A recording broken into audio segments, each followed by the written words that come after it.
Buenas. Ahora sí, ¿qué tal? ¿Cómo están todos? ¿Cómo les va? ¿Cómo están sus corazones? ¿Listos para recibir?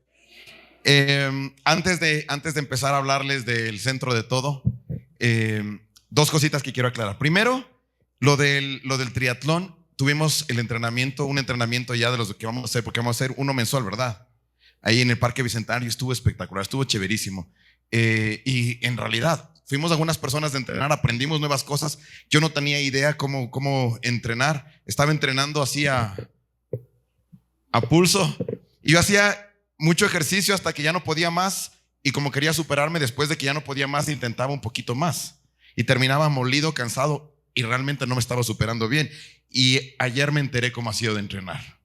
Ayer me enseñaron a respirar, a dosificar, a hacer un montón de cosas. Y realmente fue un entrenamiento increíble. Así que, y lo que decía Jazz fue impresionante. Estuvo la Paulette. ¿Qué edad tiene la Paulette? 7 años. O sea, y yo iba así. Y la Paulette se corrió los 5 kilómetros en la pista como si nada.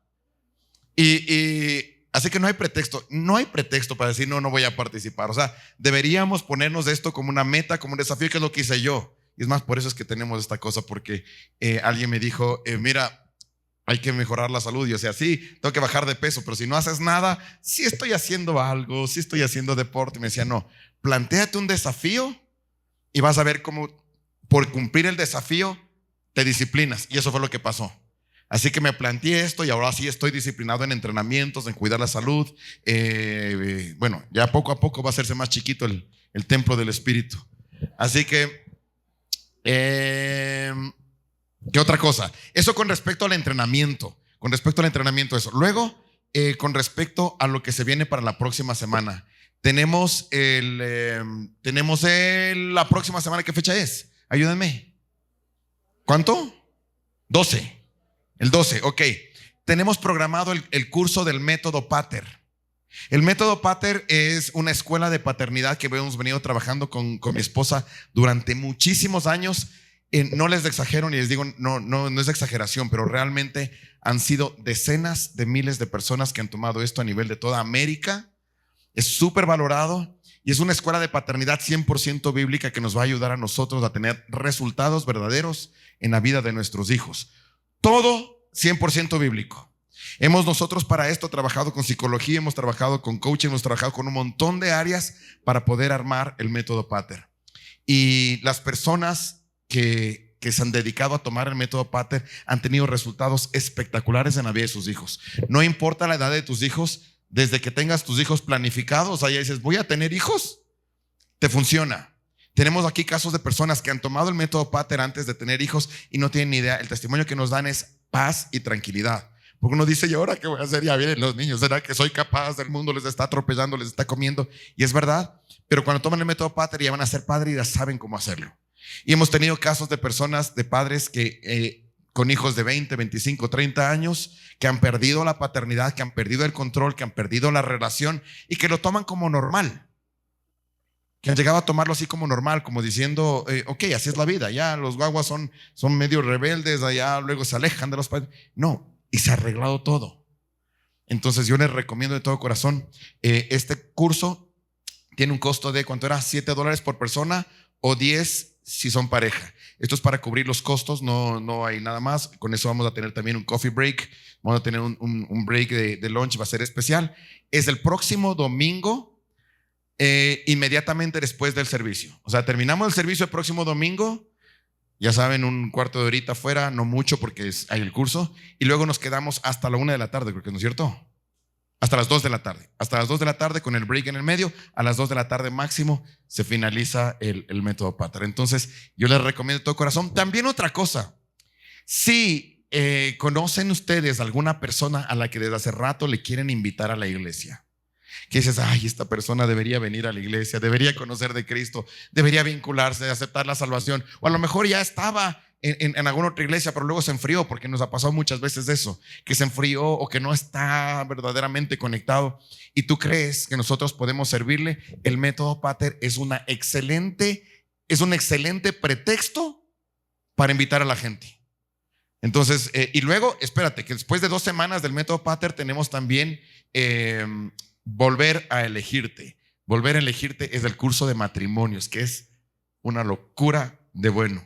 Una locura de bueno. Entonces, esos son pretextos que también puedes utilizar para invitar a personas. Dile, mira, te invito a la ILE porque va a haber un curso especial que te queda súper bien, que yo sé que te va a ayudar. Y viene acá y acá obviamente pues le vamos a presentar la verdad en Cristo. Amén. Entonces, esos son buenos pretextos. Ahora, les decía, el costo de cada curso de estos es de $7 por persona, o si vienes en pareja, pues son $10 por la pareja. Pero si de pronto tú dices, yo ahora puedo bendecir a otras personas y quiero pagar $20, $30, pues hazlo. Si tienes eso en tu corazón, hacerlo, hazlo, y estarías pagando por otras personas. Y esto hacemos siempre nosotros aquí en todo este tipo de actividades en iglesia.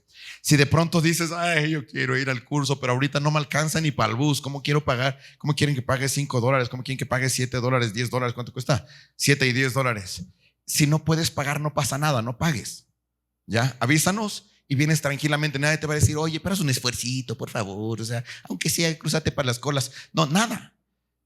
Si no es el momento de pagar, es el momento de asistir. ¿Ya? No te lo pierdas por nada. Entonces, si no hay cómo pagar, no pagas. Y así son todas las cosas que hacemos nosotros aquí. Si puedes bendecir a alguien, pues hazlo. Si puedes cumplir con el pago, pues cúmplelo. Y si no puedes, pues no pagues. Alguien va a pagar por ti, segurísimo. Alguien. Y así que eso, ya saben el mensaje. Si los amigos a los que le están invitando dicen, no les voy a cobrar, y vienen y nos dicen, pero pastor, hoy quisiera invitarles a ellos, pero es que no vale cobrar. No les cobramos nada. Nos avisas y les damos la bienvenida y les tratamos 5 estrellas. ¿Ok?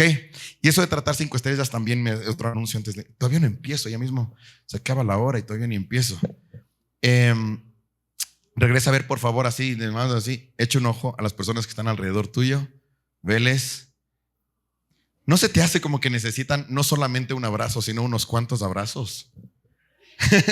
Sí, ¿no es cierto? Les ves así y dices, este tiene cara de que necesita abrazos. Ok, haz así tus manitos. Mira cómo tú tienes unas manos que están listas para dar, listas para abrazar.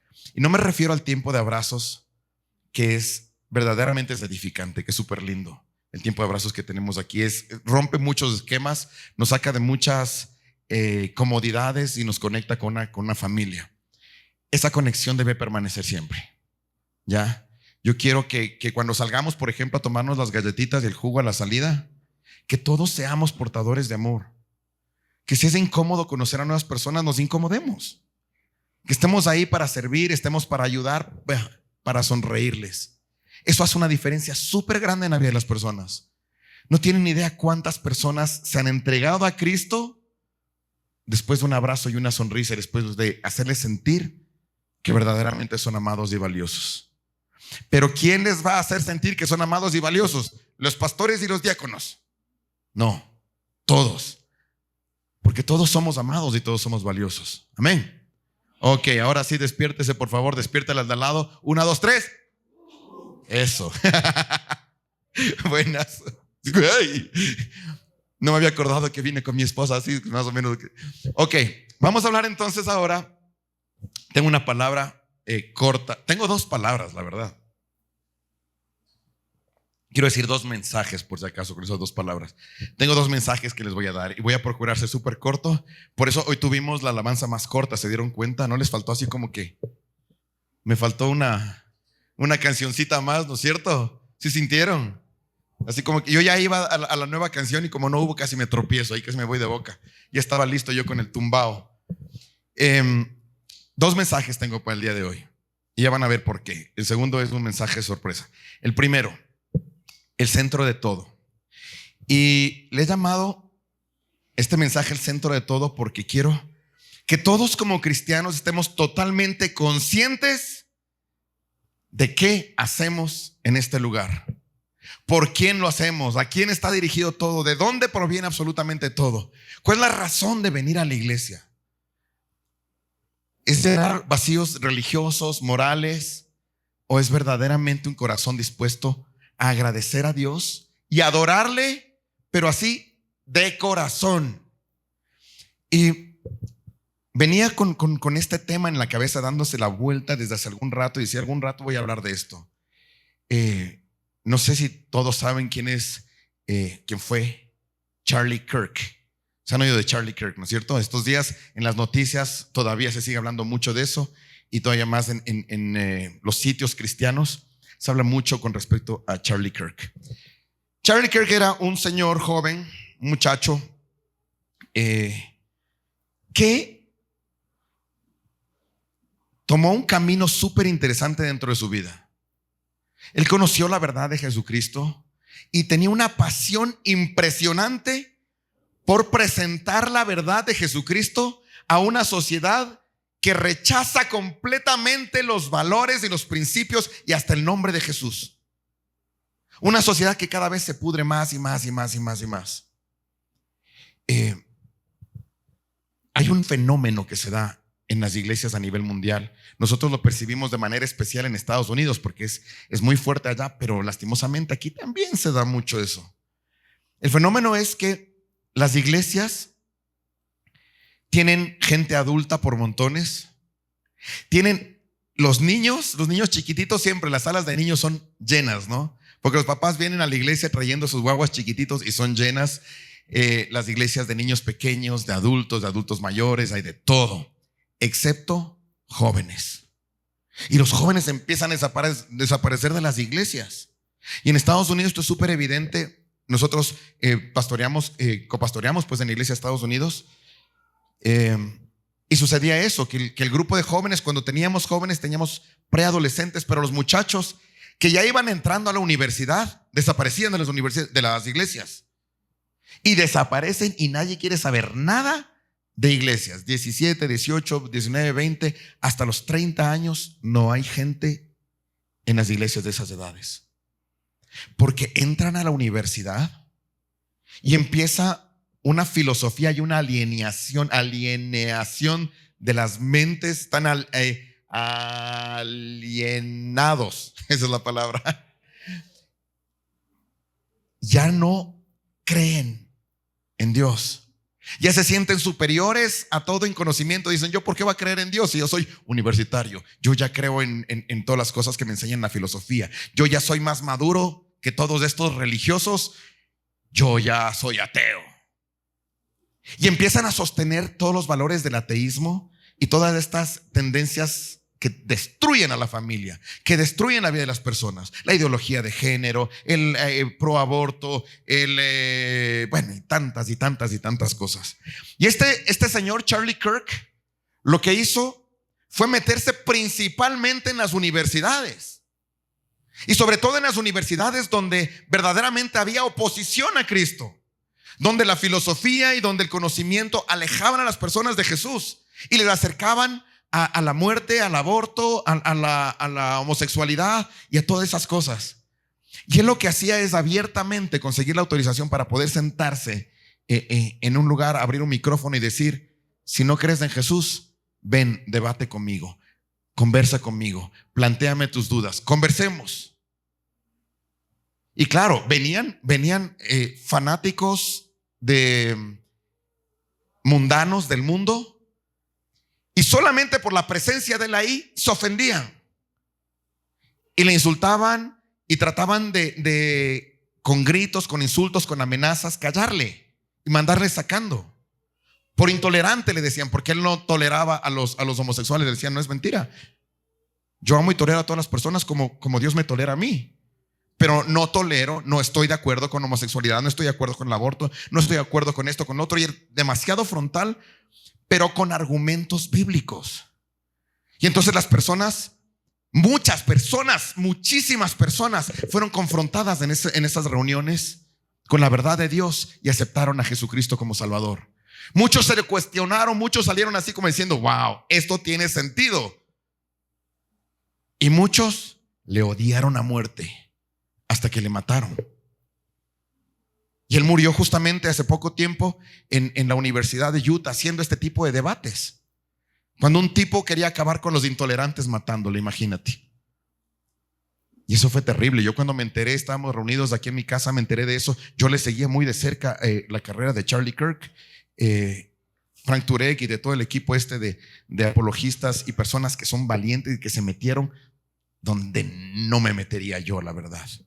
Pues yo no soy tan valiente. Pero fueron y fue a presentar la verdad y le costó la vida. Ahora,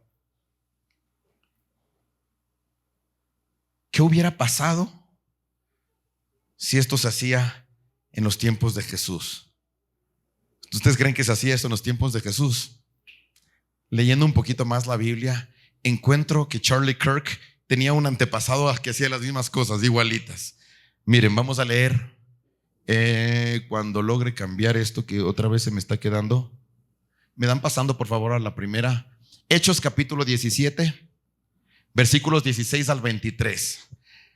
Mientras Pablo los esperaba en Atenas, el apóstol Pablo, mientras Pablo los esperaba en Atenas, le dolió en el alma ver que la ciudad estaba llena de ídolos, así que discutía en la sinagoga con los judíos y con los no judíos que adoraban a Dios, y a diario hablaba en la plaza, fíjate, se iba a la plaza, con los que se encontraban por allí, y algunos filósofos epicúreos y estoicos entablaron conversación con él. Estas son filosofías y doctrinas filosóficas que hablan del hedonismo, del placer, como fin de huir del dolor como un fin, o sea, filosofías, ya que no tenían centro con esto. Entonces fíjate, estos filósofos se ponían a discutir con Pablo.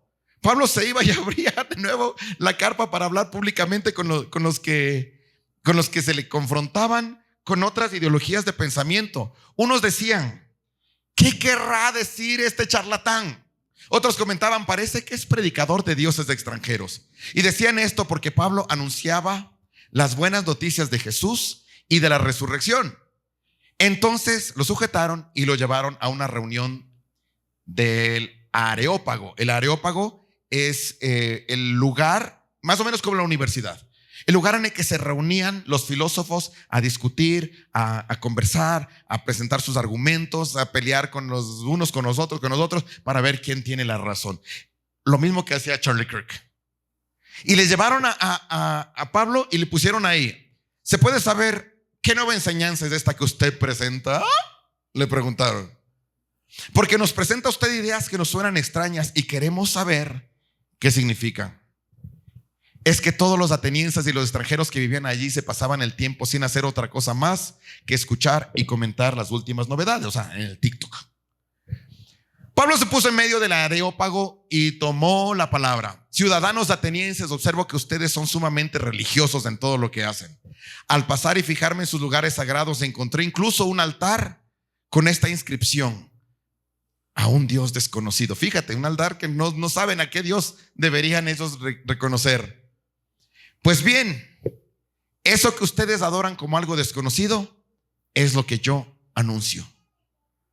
Y luego la Biblia nos habla que este ministerio de Pablo sí daba resultados, que había muchas personas ahí en las universidades de aquel entonces, en los lugares de enseñanza y filosofía. Muchas personas que llegaban se cuestionaban: ¿qué está hablando Pablo? Y creían en Jesús. Y salían convencidos a buscar relación con Dios, a bautizarse, a predicar, a servirle a Dios. ¡Wow! Y otras personas se ofendían y querían matarle a Pablo. Más o menos como lo que acaba de suceder. Eso es entrar en un conflicto por causa de la obra del Señor. Ahora, este Pablo tiene un pasado. Antes no se llamaba Pablo. Antes se llamaba ¿cómo? Saulo. Saulo de Tarso. Este Saulo de Tarso, súper interesante porque él amaba a Dios. Saulo de Tarso amaba a Dios. Y aquí quiero que leamos esto. Está en Hechos capítulo 22, versículos 3 al 4. Este es Saulo, bueno, el apóstol Pablo en ese momento, contando la historia de quién era él. Verán lo que dice: yo soy judío, nacido en Tarso de Cilicia, pero criado en esta ciudad bajo la tutela de Gamaliel. Gamaliel era el más famoso maestro fariseo. O sea, el erudito de todos los que saben de la ley, que enseñan teología, el maestro que enseña la hermenéutica teológica, que trastoca la peripatética, noetrética, fáctica, por iniquidad de los diálogos dogmáticos no socráticos. Ese era Gamaliel. Y el alumno favorito de Gamaliel, Saulo de Tarso. Y él saca pecho porque si hay una cosa que tiene Pablo que es bien chistoso, algún día podemos fijarnos un poquito más en los estudios bíblicos que hacemos en la tarde acerca de Pablo. Qué chistoso que es un hombre que trata de ser humilde pero no le sale por ningún lado. Y es hasta chistoso, es como él habla de sí mismo en tercera persona y después ya está viendo que no se está llevando el crédito y dice, no, mentira, yo soy. Así es. Bueno, él dice, yo, papelito, este pechito, alumno ejemplar de Gamaliel, fui instruido en la ley de nuestros antepasados con todo el rigor que exige. Era tan celoso de Dios como cualquiera de ustedes lo es hoy. Él amaba, fíjate cuánto amaba a Dios. Perseguía a muerte a los que pertenecen, así con la manito así, a este camino. En otras palabras, a los cristianos. A los cristianos originalmente se les llamaba, se les puso este apodo, los del camino. Porque siempre se les encontraba en los caminos ahí yendo a predicar la palabra de Dios. Entonces decían, son los del camino. ¿Ok? Entonces fíjate cómo Pablo, antes llamado Saulo de Tarso, dice, yo mismo perseguía a muerte a estos del camino, arrestando tanto a hombres como a mujeres y echándoles en la cárcel. ¿Por qué les echaba a la cárcel? Porque no pensaban como él, porque no creían lo que él creía. Porque él amaba a Dios, a Dios, a Dios, a Dios. Y estos están haciéndole caso a un Jesús que no es Dios. Estos se están desviando de la ley por seguir a Cristo, por seguirle a Jesús. Hay que parar esto. Hay que meterles en la cárcel. Y esa era la tarea de Saulo de Tarso. Y tenía mucho poder y mucha autoridad. Él podía meterse en todas partes, se metía en las casas y de los pelos les sacaba ahí para que les maten, incluyendo a este gran diácono del Señor, un varón de Dios lleno del Espíritu Santo llamado Esteban. Esteban predicaba con poder la palabra de Dios y un rato Saulo de Tarso dijo, Esteban estaba hablando demasiado ya tonteras de ese tipo, de ese Jesús, de esos, y les tiene a todos estos embobadotes ahí. ¿Qué hacemos? Le matamos, mátenle, yo les cojo las chompas. Presta para acá las chompas, yo les cojo las chompas, yo les guardo los celulares, cojan nomás piedras y mátenle a ese condenado. Y le mataron ahí delante de Saulo de Tarso. Y eso le impactó a él porque luego escuchó que Esteban pedía perdón para ellos, para los asesinos. Fuerte. Bueno, este Saulo de Tarso que está metiendo y arrestando mujeres hombres y mujeres en la cárcel. Ahora mira 1 Timoteo 1 del 12 al 13. Esto vamos a tener que solucionar de alguna manera. Dice así. Este es mismo Pablo, no, este ya es el apóstol Pablo diciendo: doy gracias a Cristo Jesús, nuestro Señor, que me ha fortalecido, porque me tuvo por digno de confianza al ponerme a su servicio, aun siendo yo antes, nuevamente su pasado, blasfemo, perseguidor y violento. Pero Dios tuvo misericordia de mí, porque lo hice por ignorancia y con incredulidad. Entonces, ¿se acuerdan que el apóstol Pablo amaba a Dios y le amaba, pero en serio? Que el apóstol Pablo decía: yo amaba a Dios, por eso les perseguía a estos del camino a muerte. Pero después dice: qué bruto, qué ignorante, qué incrédulo.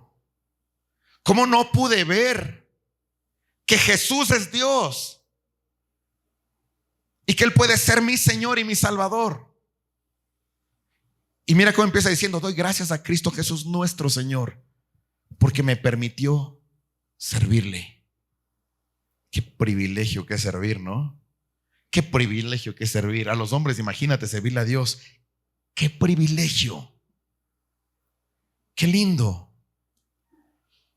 Y él dice: lo que sucedió fue por ignorancia. Por eso estaba enredado en la ley. Y a mí me sucedió eso. Muchos conocen mi historia. Antes de que el Señor me llame a abrir esta iglesia, yo pertenecía a una iglesia a la que amé muchísimo. y en la que doy gracias a Dios porque Dios me instruyó mucho, mucho, mucho en esta iglesia. Y yo pude ahí servir, yo pude empezar a pastorear jóvenes y luego con la iglesia, adultos y tanta cosa. Y siempre estuve con la bendición de mis pastores. Hasta que salimos siempre tuvimos la bendición de mis pastores porque yo estaba bien claro en la palabra de Dios. Pero esta iglesia era una iglesia legalista. Yo no sabía eso, porque sabes, cuando uno está metido adentro no se ve, no te das cuenta. Yo estaba metido ahí y yo aprendí eso como normal, que el día del Señor es el día sábado, no es el día de hoy. El día del Señor es el sábado, y el sábado no se trabaja, no se hace nada, se predica la palabra, se estudia la palabra. Que hay alimentos que no se pueden comer porque la ley dice que no se pueden comer cierto tipo de alimentos.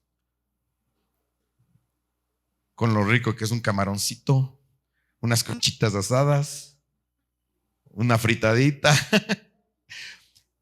Yo seguía comiendo todo.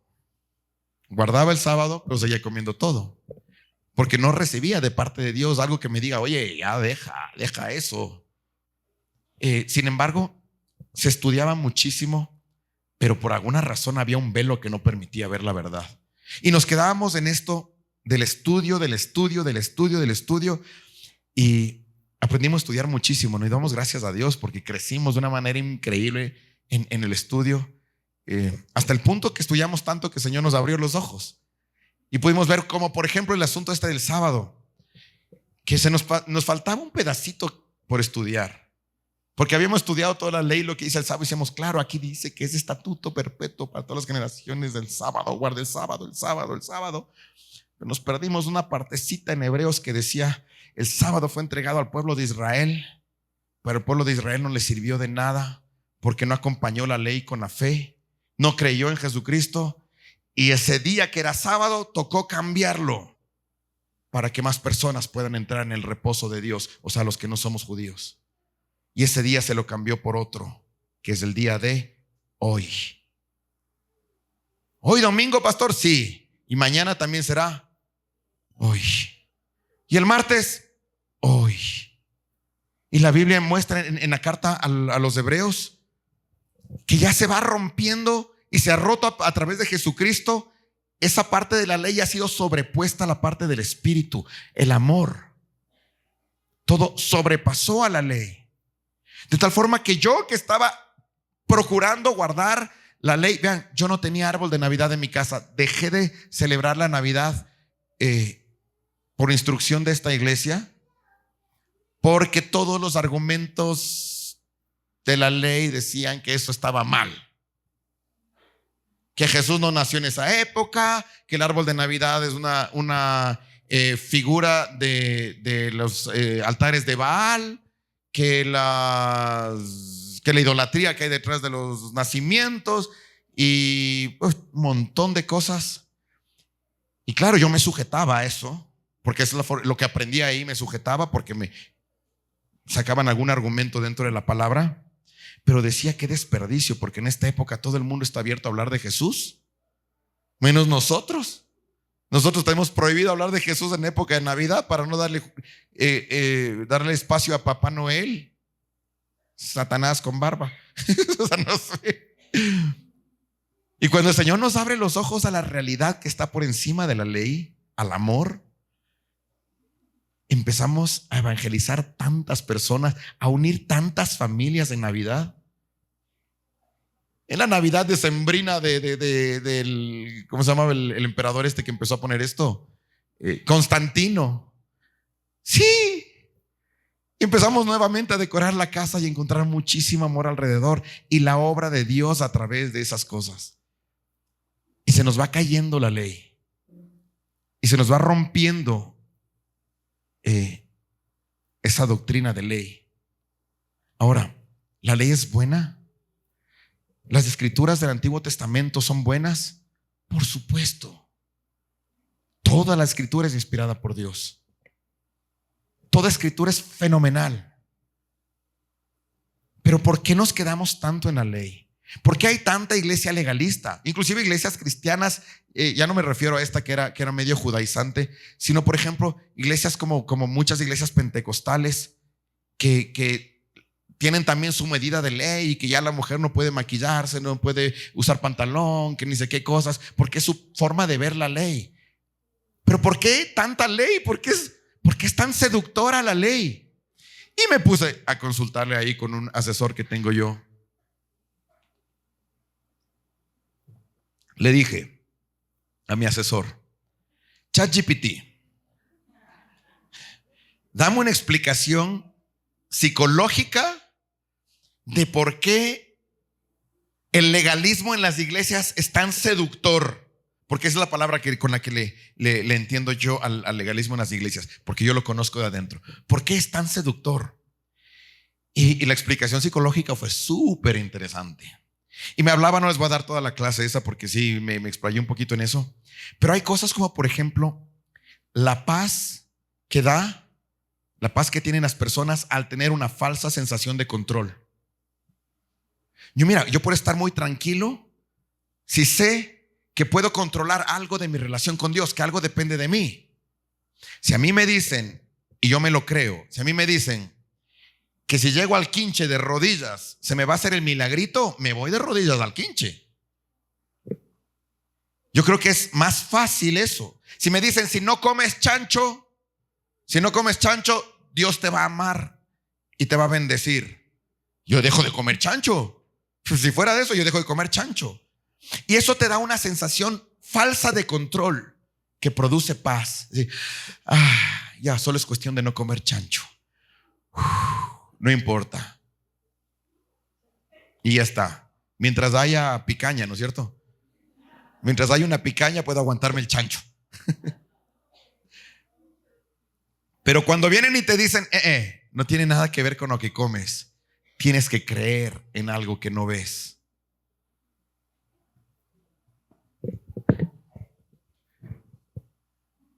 ¿Está loco? Tienes que pagar el precio con penitencia por tu pecado. Me suena lógico. Tienes que sufrir por lo que hiciste. Me suena lógico. Tienes que sonreír porque el Señor ya te perdonó. ¿En serio? Pero algo tendré que hacer. No, y el Señor pagó todo. ¿Y yo qué hago? Dale gracias. Y se confrontan entonces, esta sensación de control se confronta con la fe. ¿Qué es más fácil entonces? ¿Dejar de comer chancho o perdonar al que me lastimó el corazón? Más fácil es dejar de comer chancho que perdonarle a ese desgraciado. Y se confronta nuevamente la fe con el amor. Perdón, la ley con el amor, la ley con la fe. Y por eso es que la gente se mete tanto, se deja seducir tanto por la facilidad de seguir la ley. Y deja de lado la única verdad detrás de todo esto, que es la gracia, que es la fe, que es la obra de Jesucristo, que es algo que tú no puedes hacer. Yo tampoco. No podemos hacer. La obra que hizo Jesucristo, perfecta, no la podemos hacer ni de cerca. Por eso qué bueno que Él es el que la hizo por mí. Eso es un alivio tremendo. Mira esto, mucho conocimiento, esa es la clave. Conocimiento, escrituras. Y ahora, conocimiento de escrituras, mira lo que dice. Me pasas porfa a la siguiente, primera los Corintios 8:1. En cuanto a los sacrificios ofrecidos a los ídolos, sabemos que todos tenemos conocimiento. El conocimiento envanece, mientras que el amor edifica. ¡Pum! Aquí se vuelven a enfrentar conocimiento contra el amor. Y te dice, el conocimiento solo te envanece. Más o menos como el Saulo de Tarso diciendo, alumno primerito, estrellita en la frente todos los días, alumno de Gamaliel, fariseo entre los fariseos. Yo mando en eso. El conocimiento envanece, pero el amor edifica. Y ahora la pregunta es, ¿por dónde deberíamos irnos nosotros? ¿Conocimiento o amor? Levanta la mano el que dice conocimiento para darle ahorita. No. Levanta la mano quien dice amor. Levante la mano el que está de acuerdo con que sean los dos, conocimiento y amor. De eso se trata. Es que no tenemos que elegir entre lo uno o lo otro. No tenemos que pensar que el conocimiento va en contra del amor o el amor en contra del conocimiento. No. Es más, el conocimiento de la palabra de Dios nos tiene que dirigir a nosotros a Jesús. Si nosotros conocemos la palabra de Dios, solamente estamos direccionados a la persona de Jesucristo. Ese es el conocimiento.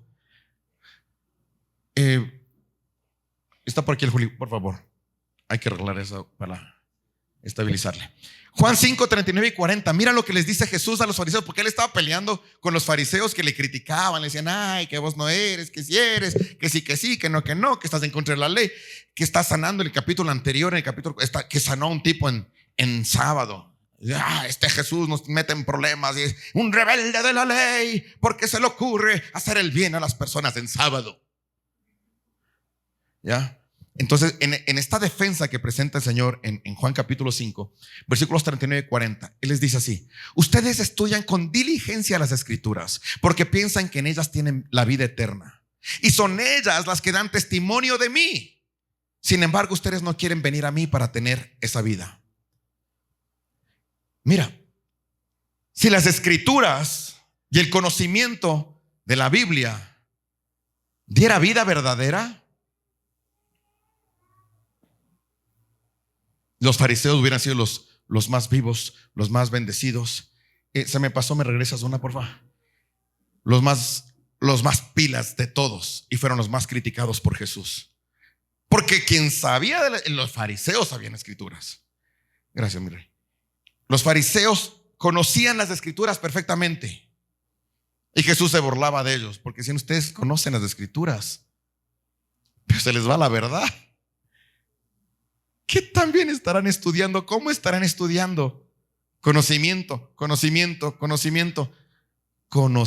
conocimiento verdadero les lleva a Jesús. No se pierdan de eso. Se les está faltando un pedacito, se les está pasando. Están enterándose una verdad parcial de las escrituras.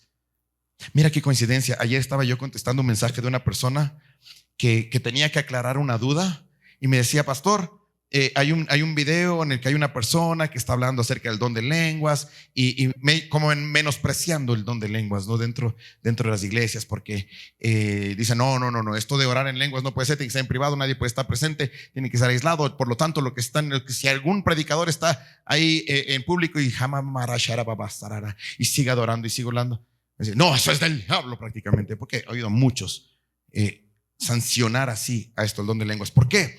Porque está escrito en la palabra que cuando hay esto de las lenguas, tiene que ser en orden, 2, 3 personas para profetizar, para hablar en lenguas, y necesariamente tiene que haber un intérprete de lenguas, porque si no hay un intérprete de lenguas, no funciona, no es verdad, no está bien. Que se calle, que no hable, porque nadie es edificado si se pone a hablar en lenguas. Tiene toda la razón. Eso dice la Biblia. Eso dice la Biblia.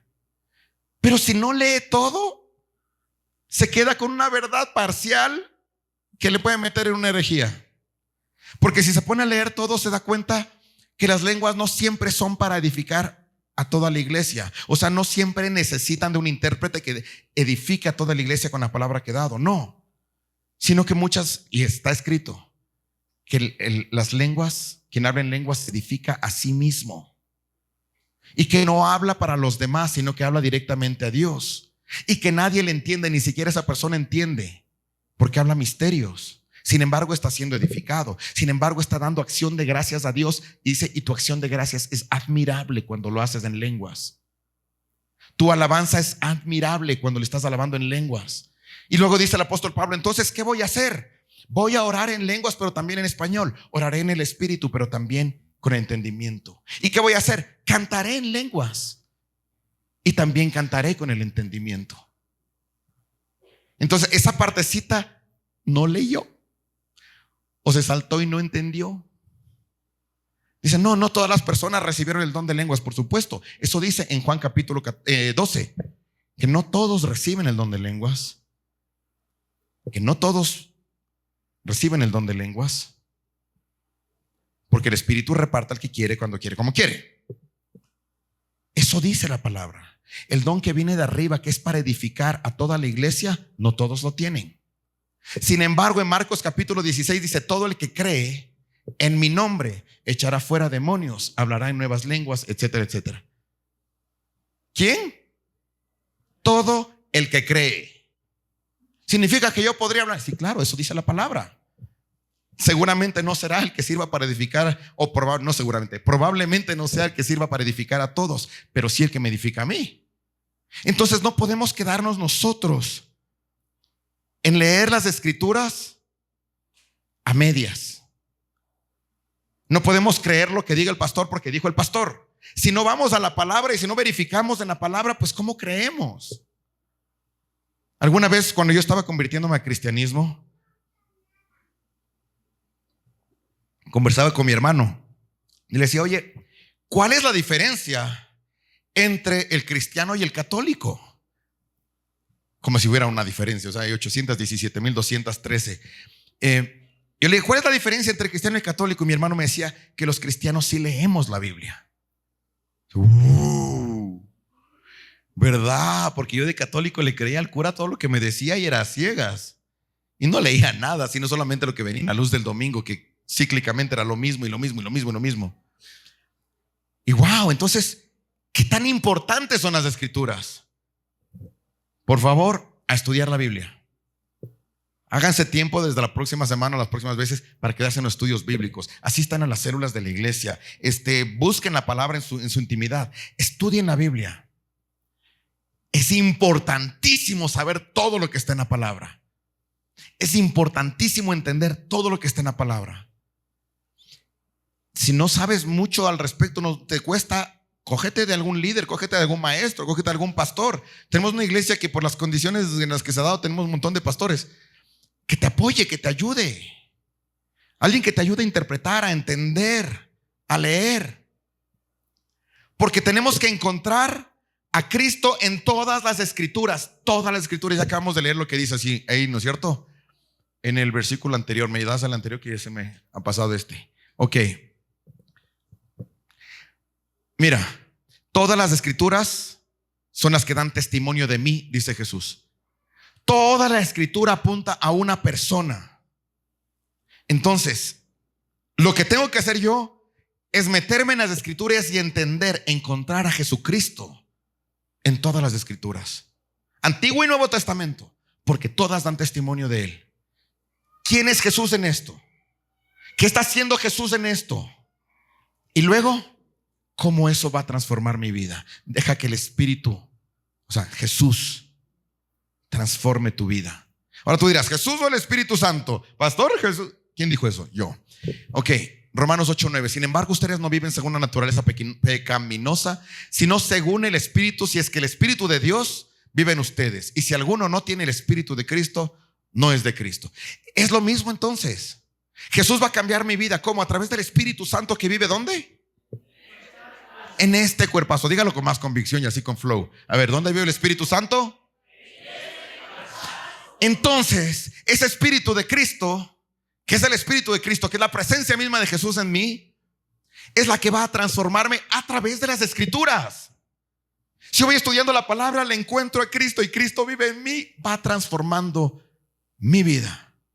No es la escritura en sí la que transforma, es la presencia de Dios en las escrituras y en mí. Lucas 24:27. Entonces, comenzando por Moisés y por todos los profetas, les explicó lo que se refería a él en todas las escrituras. Este es Jesús caminando a Emaús con este par de personas que iban a Emaús, y Jesús ya resucitó, va caminando con ellos así.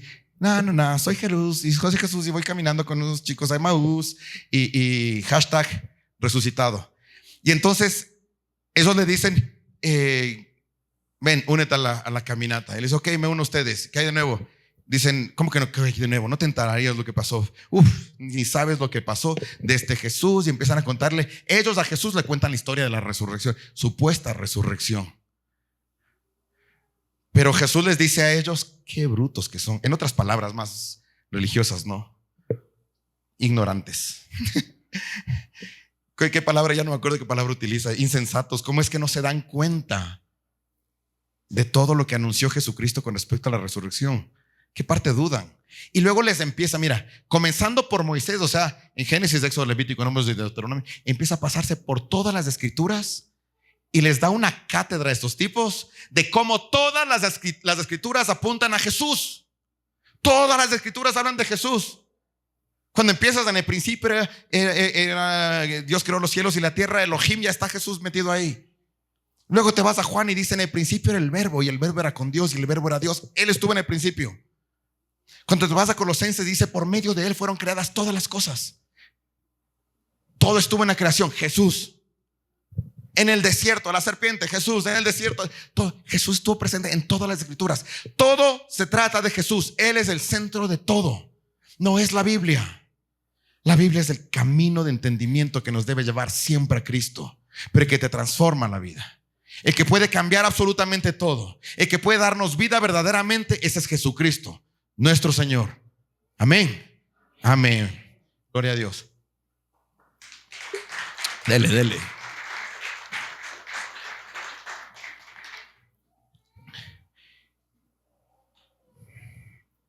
Esto es lindísimo.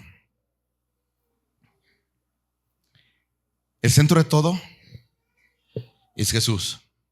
Padre, Hijo, Espíritu Santo. ¿Se acuerdan que les dije tengo 2 enseñanzas? La primera ya denla más o menos por concluida, porque aquí viene una segunda cosa. Hebreos 1:3. El Hijo es el resplandor de la gloria de Dios, la expresión exacta de su ser, y sustenta todas las cosas con su palabra poderosa.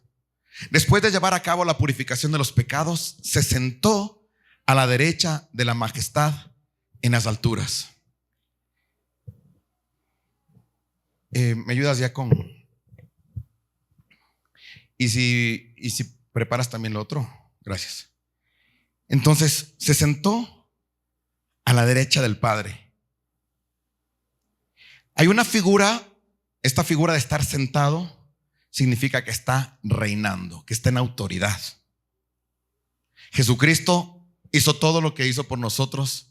No solamente aquí, porque no terminó la obra aquí, sino que cuando subió a los cielos fue a presentar su propia sangre en el verdadero tabernáculo, en el verdadero arca, en el verdadero propiciatorio. Entregó ahí su sangre para que ahí se ejecute el perdón absoluto de todo lo que nuestros pecados y ¿Ok? La obra siguió allá y ahí terminó la obra de Jesucristo en ese capítulo, ¿no es cierto? Y luego dice que Jesucristo está ¿cómo? ¿En qué posición está? ¿Cómo? Sentado a la diestra del Padre. Pero hay un pasaje en la Biblia que a mí me encanta y me duele. Me llena de inspiración y de dolor.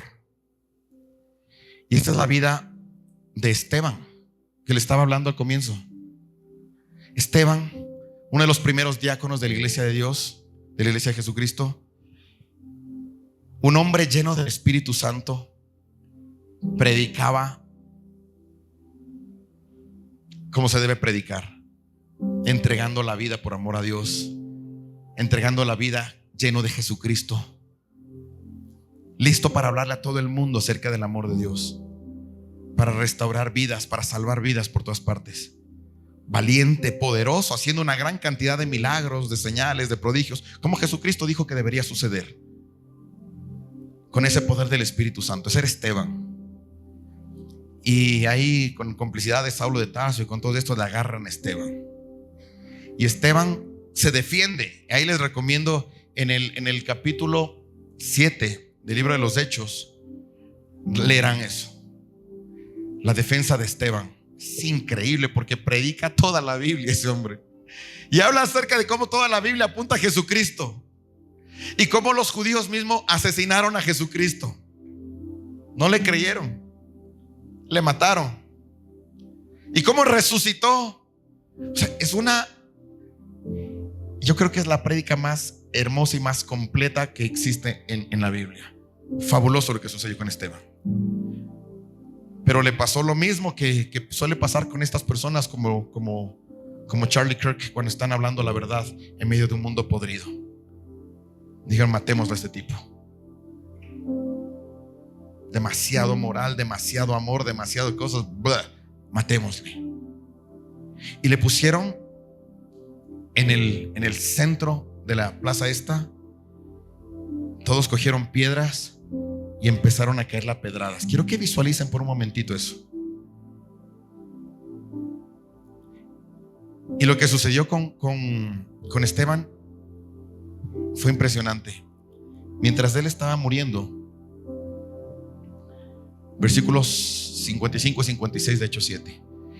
Pero Esteban, lleno del Espíritu Santo, levantó la vista al cielo y vio la gloria de Dios y a Jesús. ¿A Jesús qué? De pie a la derecha de Dios. Miren, dijo, veo el cielo abierto y al Hijo del Hombre de pie a la derecha de Dios. Yo les dije la posición en la que estaba Jesús cuando estaba reinando. ¿Cuál era? Sentado.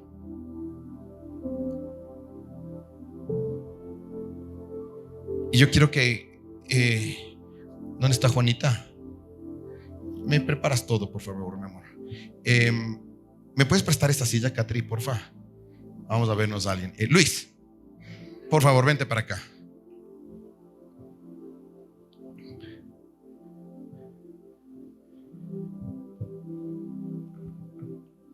Dame teñiendo esto.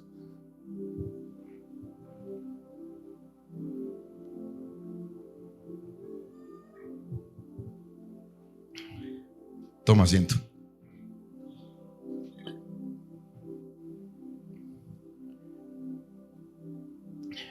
Quiero que vean esta posición. Sentado simboliza, y Luis va a simbolizar ahorita justamente ese Jesús reinante, ¿no? Que está sentado en su trono, tiene todo en control. Mira para abajo, ¿ya? Esteban está siendo apedreado por proclamar la verdad de Jesucristo. Él está muriendo. Él está muriendo ahí. Levanta la voz también un momentito y le dice a Dios que le está viendo a Dios y le dice, Señor, perdónales de este pecado. Pide perdón para los asesinos que le están matando a él, mientras ahí estarán llegando las piedras a él y haciéndole pedazos la cara y todo, destrozándole eso.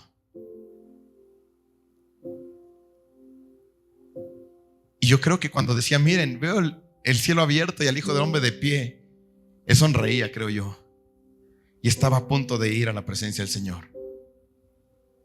Y cuando él estaba a punto de ir a la presencia del Señor, abre los ojos, ve el cielo y puedes ponerte de pies, por favor. Mira lo que dice. Y Jesús estaba de pies. Luis es del ejército y él sabe cómo es eso. Que no, me imagino que no puedes recibir en un recinto a un general y quedar sentado, ¿no es cierto? O sea, hay que cuadrarse, ¿verdad? Por honra y por respeto, por valor. Mira, yo quiero que visualices eso. Nuevamente, toma asiento. ¿Quieres que te coja esto? Le dejamos más ahí. Fíjate esto. Esteban está a punto de llegar a la presencia del Señor. Y el Señor no está sentado a la diestra del Padre. El Señor se levanta para dar la bienvenida a uno de los suyos. Él se pone de pies para honrar la vida de un varón de Dios, lleno del Espíritu Santo, porque es la forma en la que Jesús reconoce el valor de su hermano Esteban. Eso es amor, eso es honra, eso es reconocimiento. Por eso digo, es súper triste este evento de Esteban. Esteban se estaba muriendo. Es tan lindo saber que levantaba la vista y le ve a Jesús así puesto de pies. Abre un poquito los brazos así como diciéndole, ya vienes, mijo. Ven que te voy a recibir con honores. Ven que te voy a recibir con honores. Fabuloso. Toma asiento. Verán esto. Esto es lindísimo. Yo creo que la honra en todo momento es valiosa. El reconocimiento en todo momento es valioso. La palabra dice, el que a ustedes les recibe. Por ejemplo, en el caso del pastor Luis, El que a Él le recibe, a Cristo recibe. Y el que recibe a Cristo, recibe el que le envió.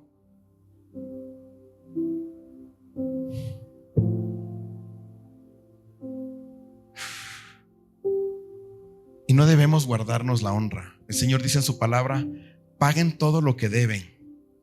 Y al que le deben honra, páguenle honra.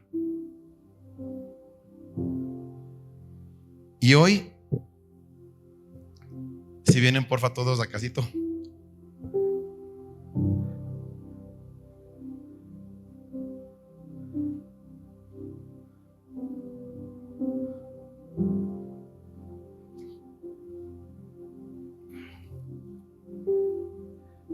Vengan rapidito, por favor, los pastores y ancianos.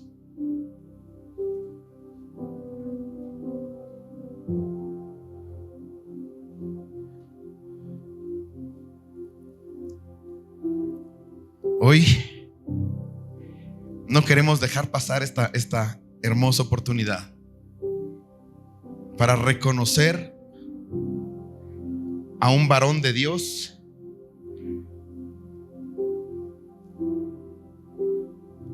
que decidió entregarle su vida al país primero, su vida, porque se la entregó. Porque nadie se mete en el ejército a decir: ojalá me tengan en oficinas. Todo el mundo se mete al ejército sabiendo que puede ir a la guerra o a la cárcel de Esmeraldas. Pero hoy estamos, Luis, aquí para reconocerte como esa persona que decidió entregarle su vida a la patria. Y gloria a Dios, en medio del camino decidió entregarle su vida a Jesús. Entregar su vida a Jesús. Centro de todo eres Jesús. El centro de todo eres Jesús.